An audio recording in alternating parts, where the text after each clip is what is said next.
y'all, what's going on? These are the ingredients that I'm going to be using today. We're making the Mississippi pot roast, and this is a spice I'll be using, as well as the pepperoncini peppers.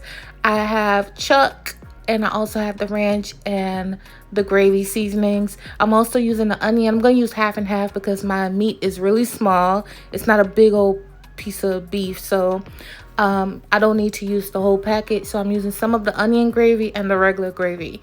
And this is it right here. It's only 1.5 pounds, but you could double, triple, it doesn't matter, your recipe.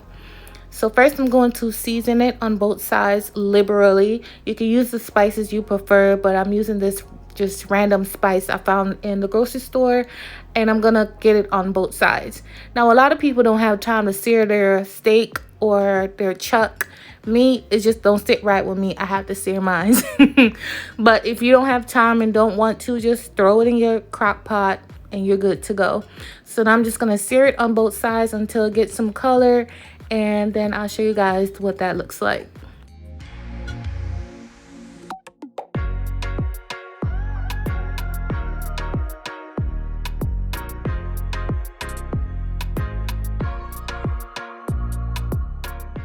Alright, so now I'm just going to put it down into my crock pot like this, and I'm going to start adding my ingredients on top. So I'm using half the pack of the brown gravy and half the pack of the onion gravy. Now I don't even know if they're different. It's just the name.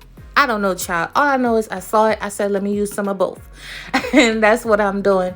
And I'm also not going to use all of the ranch because, like I said, this is just 1.5 pounds of meat, and I don't want to over salt it.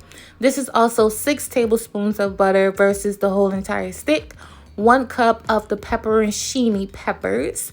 I'm also going to put some wine down in here. Not a lot, just enough. And I'm going to start this on high for 4 hours and then low for 4 hours.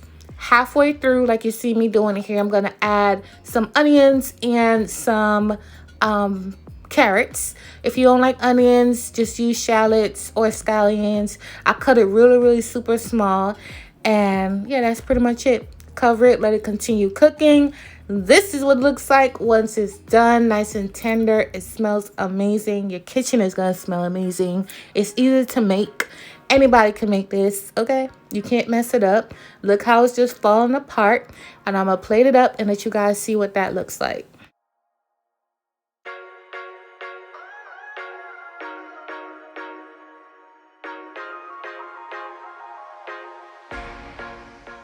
All right, do you see how tender and moist and juicy and succulent this meat is? And look at the peppers. The peppers were my best part. I could eat a whole bowl of those peppers with some gravy and I'll be good with that. But this is it, and that was it. It was super easy and simple, and I just kept it basic with some rice. It's even better with mashed potatoes. I didn't have any. But thank you guys so much for watching, and I'll catch you on my next video. Bye.